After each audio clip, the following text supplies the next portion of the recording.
Can a demon be a superhero? Dark Horse Comics experimented with this unconventional theory with Hellboy. And boy, were they successful. Hellboy was the brainchild of writer-artist Mike Mignola and had a twisted storyline. Hellboy was summoned to Earth to be the harbinger of an apocalypse, but instead, he transformed into Earth's savior. However, Hellboy has dwindled between good and evil, but his teammates always bring him back to the righteous path. The Hellboy fandom soared high, with comics converting to animated series, movies, and video games. But some of the storylines and characteristics don't quite add up. So let's dive into the top 10 unresolved mysteries of the Hellboy universe to keep your mind wagon stirring. Before we go into our explanation, we have a very small request. If you like our content, please support us by subscribing to our channel. This is a small click for you, but for us, it means a lot. Thank you. Let's begin.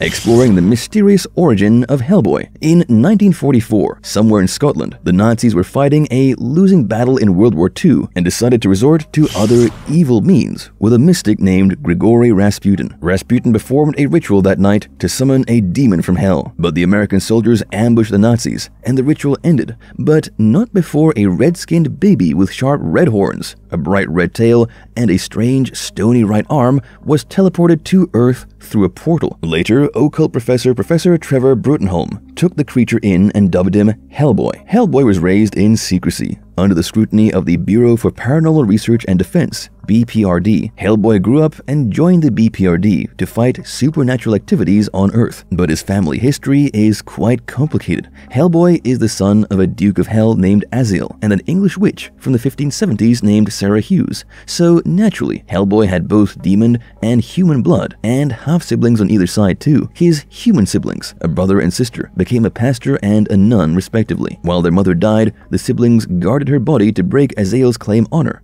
but Azael was too powerful for the two humans and killed them. Hellboy was born as his mother was engulfed in flames. Azael then sent him to Earth to protect him, where he lived most of his life. In later years, Hellboy met his demon half-sister Gamori, who blamed Hellboy for the deaths of his half-brothers Lusk and Gammon. But here is another interesting tale of Hellboy's family tree. He is a descendant of King Arthur. Yes, Sarah Hughes was the daughter of Mordred, who was King Arthur's illegitimate son, which makes King Arthur Hellboy's great-grandfather. Also, it was why Hellboy withdrew Excalibur from its stone setting, making him the rightful king of England. All hail King Hellboy!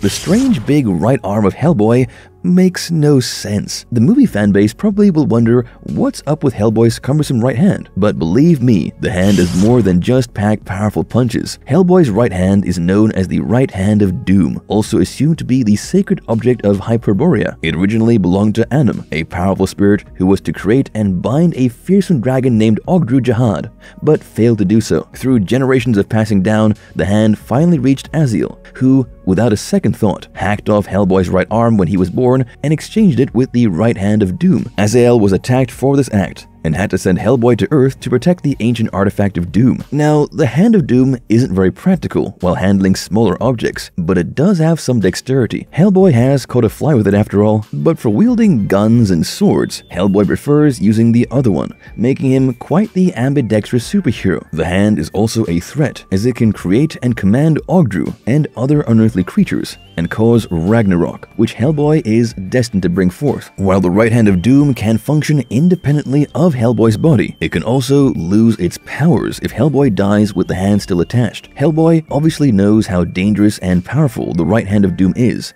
and vowed to always keep it close. One sheet of glass between them and us. Story of my life.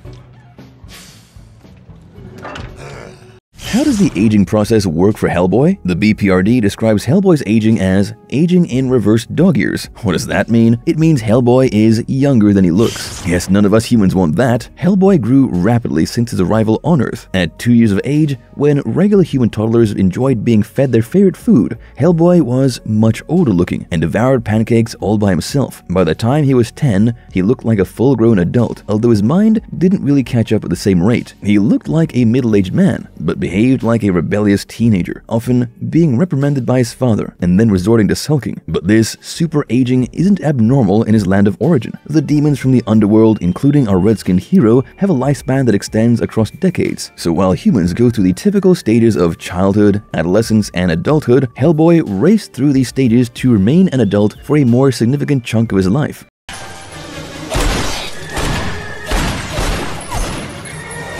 Things about Liz Sherman that just don't add up. Now, Liz Sherman has always been an offbeat character, but some of the things in her storyline are simply absurd. For instance, the time that she decided she wanted to be a normal human. Liz surrendered her pyrokinetic powers to an adult-sized homunculus. However, instead of normalcy, Liz's body started to deteriorate. It's like her abilities were the only thing standing between her disintegrating body and her optimal health, which is ridiculous, because Liz lived healthily as a child when she didn't have her powers. But that's not the only weird thing about Liz. In the comics, she often tried to quit BPRD for lacking complete control over her powers and endangering others unwittingly. Now, the BPRD had a specially fashioned fireproof room for her, where she could have locked herself up for eternity if need be and kept everyone safe. But what did Liz choose to do? Oddly enough, she decided to leave BPRD's safety net and live in exile, where she ended up harming more people, having lost control of her powers. So why Liz keeps leaving BPRD is a real mystery for us. If you know the answer to it, head to the comment section and leave us a note. Hellboy and his confusing love life. Movie-comics conflict. So, here we have the movies versus comics love angle conflict. In the movies, Hellboy is madly in love with Liz, BPRD's fiery pyrokinetic. She even gets pregnant with Hellboy's child. However, the comics beg to differ, for Hellboy's one true love in the comics was always Alice Moynihan. Hellboy and Alice crossed paths in their childhood. Some mischievous fairies who couldn't conceive children decided to abduct Alice and raise her as their own. Our horned hero saved her from the clutches of the fairies and rescued Alice. But back then, Hellboy was 14 years old, although he looked like an adult, while Alice was just a 1-year-old baby. Talk about a huge age difference. Years later, the two met again. Now, Alice's exposure to the world of fairies allowed her to see the invisible fairies, even when normal humans couldn't. And interestingly, when it came to aging, Alice was the exact opposite of Hellboy. The fairies had changed her in a few ways, giving her the ability to age slowly. So while Hellboy was younger than he looked, Alice was older than she seemed, which worked out perfectly for them, and they could continue having a healthy relationship, in the comics at least.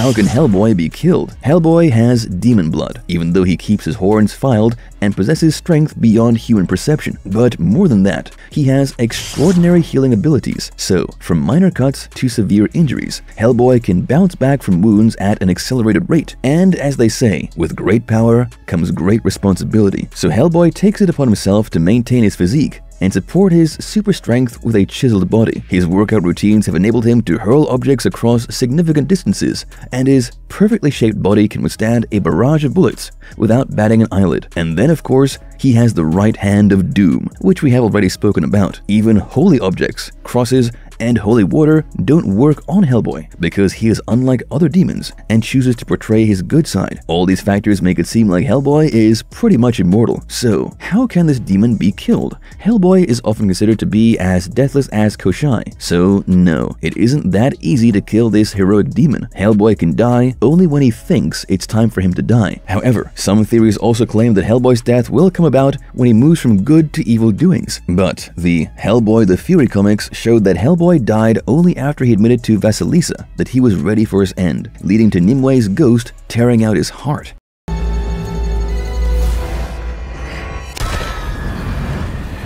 Is Hellboy destined to be in hell? Hellboy's real name is Amung Unrama, which refers to the crown of flame that sits between his two horns. Even in the movies, when Hellboy comes into his full demonic form, his horns grow back to their curved shape, and a crown of fire sits between them. It showcases his hellish origin and what he is destined to do. Throughout his life, Hellboy was adamant about being the savior of Earth and preventing the Ragnarok that was supposed to unleash. Owing to this, he sacrificed himself and was dragged back to hell. The aftermath of Hellboy's death in The Fury continued in Hellboy in Hell, where our beloved demon journeyed through hell. Hellboy got acquainted with his father's side of the family while in hell, and it wasn't the most pleasant reunion. He found out what happened to his father, had a face-off with the vampire of Prague, was accused of murder, and supposedly also killed Satan. It was a as though he had finally accepted that hell was his home. In a miniseries titled BPRD The Devil You Know, Hellboy was brought back to Earth, where he eventually brought about Ragnarok and later tried to build a new world on Earth.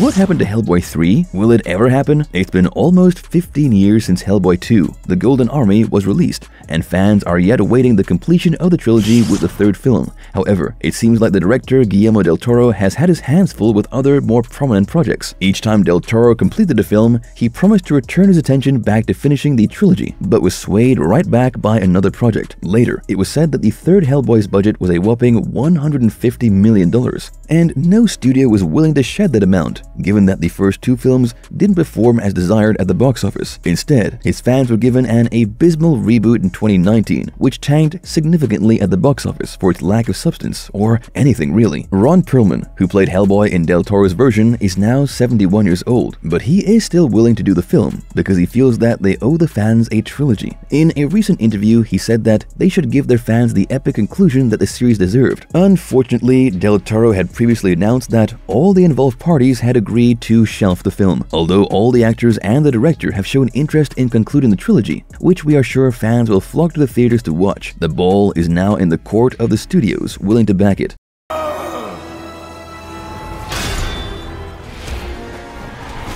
Is Hellboy supposed to be a lot darker themed than in the movies? We are constantly told to not judge a book by its movie, and when it comes to Hellboy, there are some stark differences between the comic books and the movies. Like the comics, the movies captured Hellboy and his team's fun back and forth, cool shenanigans, and superb fights, and of course, they were all focused on their mission to save Earth from annihilation. Yet, the comics showed a deeper, darker approach, making the movies look like they were meant for people with weak hearts. The comics made the Hellboy universe more fascinating, while giving us bone-chilling twists and turns. The supernatural elements created unlikely challenges, keeping fans on the edge of their seats and reading until the end. Del Toro's movies, although good, had a much lighter tone to them, which could be one of the reasons why they didn't perform as expected at the box office. The reboot did try to highlight the darker aspects of Hellboy, as shown in the comics. Unfortunately, they couldn't quite scratch the surface. Hellboy seemed to lack his classic sarcasm and became more annoying than earnest, passing on the somberness to every other character. Also, the monsters and unearthly creatures were hard-bent on causing destruction rather than strategically planning an apocalypse, as they should have been doing. Even the BPRD couldn't really live up to its mark and played to internal politics in the movies. So overall, the comics did a far better job at portraying the darker side of the Hellboy universe, as it should have been. Hellboy is from hell after all. How several characters never made it to the movies. The comic books, with their vastness, introduced a multitude of characters, both as Hellboy's allies and opponents. While it is quite unlikely for movies to showcase all of them, some of these personas could have certainly added tremendous value to the films. For instance, Del Toro's films showed Liz, Abe Sapien, Johann Kraus, and other BPRD officers as his closest allies, whereas the reboot showed Alice and Ben Daimio. The comics had a wider range of allies, including Roger the Homunculus, Victorian-era witch hunter Sir Edward Grey, and several iconic BPRD members. Imagine what these characters could have added to the big screen magic. Similarly, the movies could have explored the sinister goddess of witches and darkness, Hecate, or perhaps the menacing Black Flame, or the vampire lord Vladimir Gurescu. The deadly adversaries of Hellboy have created havoc in the comic books, but few only received mentions, if not cameos, in the movies. The Hellboy reboot saw cameos of Lobster Johnson in a flashback scene, and then as a ghostly apparition, while in the end credits we saw Baba Yaga having a conversation with who we think was Koshai the Deathless, though we didn't really see him. Yet, the massive world of Hellboy remains largely unexplored in the movies. The Hellboy universe undoubtedly presents us with intricately woven storylines and captivating mysteries, and we think the movies have a lot of potential